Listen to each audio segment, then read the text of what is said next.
Mangwanani to my friends at CACC. This is Dr. Bill again. Hopefully, I have some good news. I talked with Principal Mawoza today on the phone. Today is Wednesday, as I'm recording this for you to see it on Thursday. But I talked to Principal Mawoza, and he's got a meeting with immigration on Thursday afternoon, and hopefully there'll be some good news come out of that about me being able to return. Just keep praying, folks. Keep praying. Our last lesson was about John chapter 8. And if you'll remember, one of the things that Jesus said in John chapter 8 is that I am the light of the world. That was in verse 12. And he went on to have this extended debate with Pharisees and other Jewish leaders who felt that Jesus was maybe a Samaritan, or maybe he was demon possessed, that he was doing all of these things.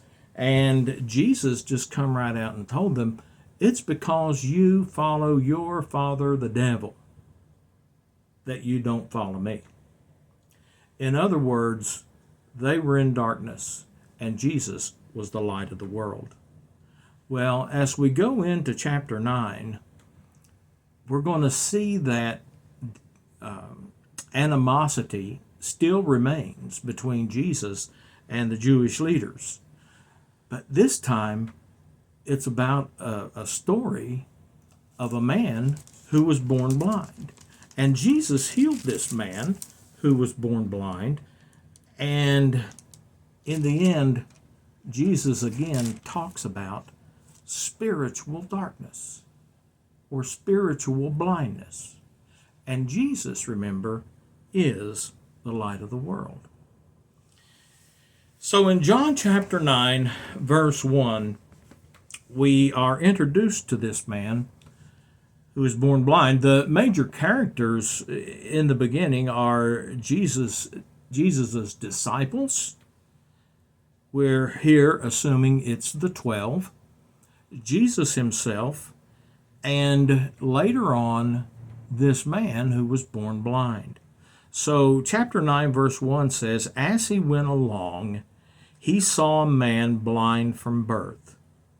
His disciples asked him, Rabbi, who sinned, this man or his parents, that he was born blind?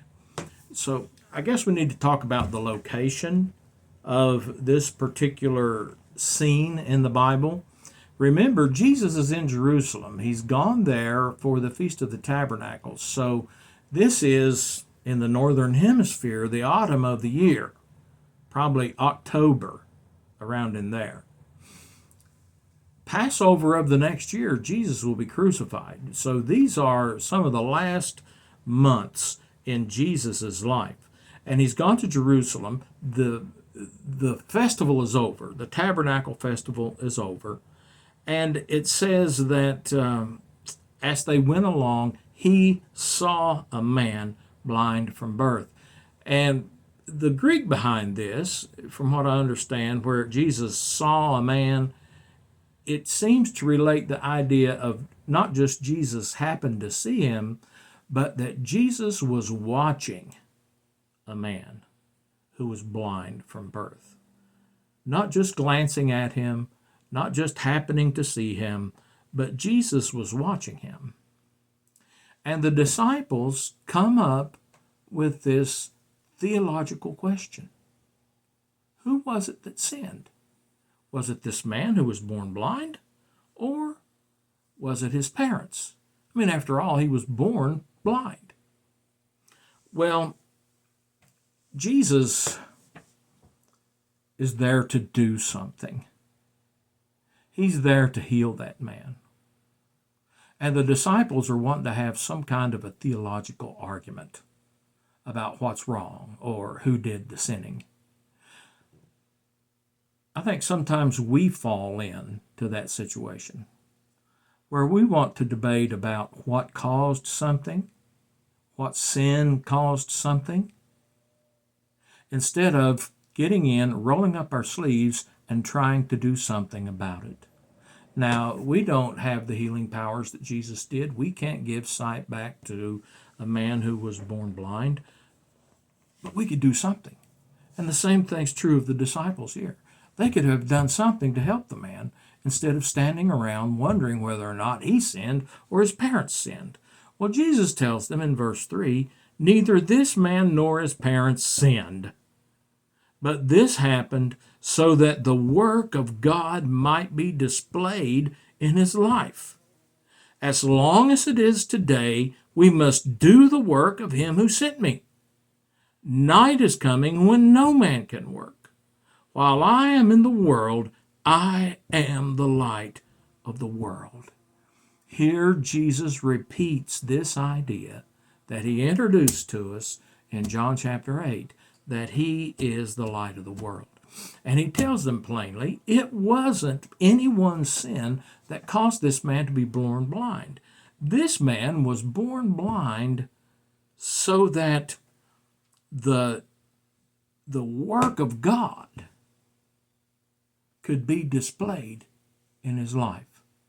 This man was born blind so that Jesus could come along at this very time, heal him of his blindness, and not only that, make a point to us that he's the light of the world.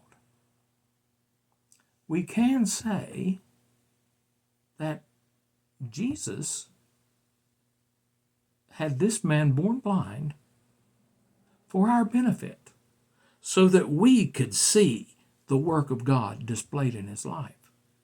And then Jesus goes on to talk about, as long as it's still day, we need to keep working. We need to keep helping. We need to keep doing the will of God. There are things the disciples could have done. They could have helped this man out. They could have given him money. They could have given him food. They could have asked him, where do you live? What kind of help do you need? But instead, they were standing back and having this theological discussion about whose fault it was that this man was born blind.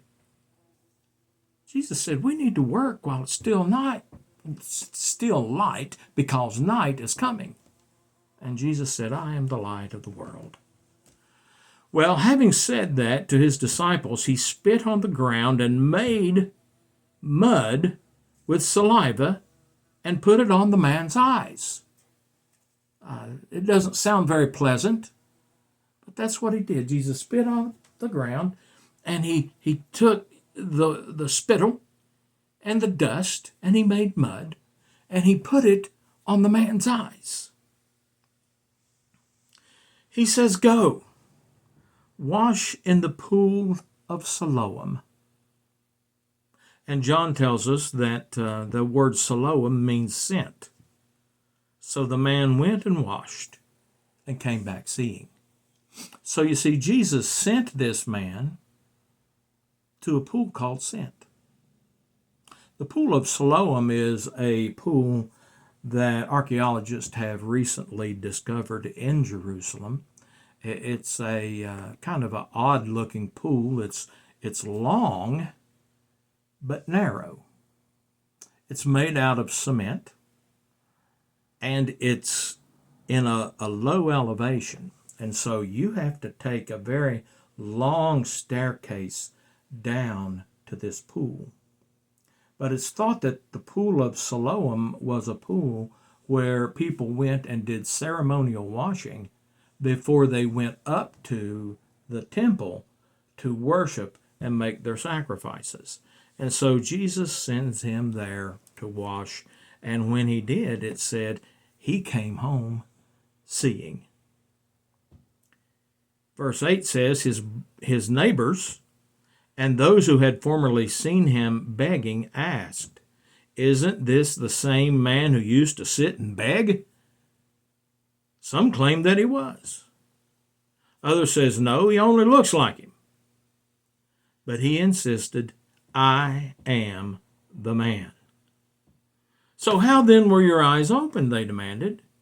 He replied, the man they called Jesus made some mud and put it on my eyes. He told me to go to Siloam and wash. So I went and washed, and then I could see.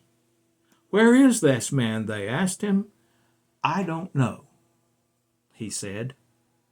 So Jesus healed this man of blindness. He had been blind all his life. And Jesus sent him to the pool of Siloam, and I can just see the man with a walking stick making his way down to the pool of Siloam and then making his way down the long steps down to the pool and finally getting there and washing the mud out of his eyes and being able to see. And when he goes home, his neighbors don't recognize him. I mean, how could it be him? The guy that they knew was blind. But this man continued and insisted, no, I'm the man. I'm the one who was blind, but now I can see. And so they asked him how it happened. And this man testifies. Jesus said in Acts chapter 1 that you will be my witnesses. And while this man lives before, and this incident takes place before Acts chapter 1, it's still a case of where this man is a witness for Jesus Christ. To be a witness for Jesus Christ, all we have to do is simply tell other people what we know about Jesus. Tell other people about our personal experience with Jesus. To be a good witness, we don't have to tell any more, and we don't need to tell any less. Just tell people what our personal experience is with Jesus. And this man did. He said, the man they called Jesus made some mud and put it on my eyes. And he told me to go to Siloam and wash. And I did. And when I went and washed, I could see. That's all I know. I said, well, where is Jesus? And he said, well, I don't know. You see, he was blind when he encountered Jesus. Now he can see. But if he saw Jesus, he wouldn't know him because he's never seen him before, although he was face to face with him. And so this man just plainly tells what it is that he knows. He gives a good testimony about Jesus. Jesus is the light of the world. I'm going to stop here on this first video, and I would like for you to give me a response. Now, this response, I want it to be a preaching point. The first sentence, give me your preaching point, and the next 2 or 3 sentences, explain that preaching point to me. Send it to my inbox on WhatsApp. Thanks, and God bless.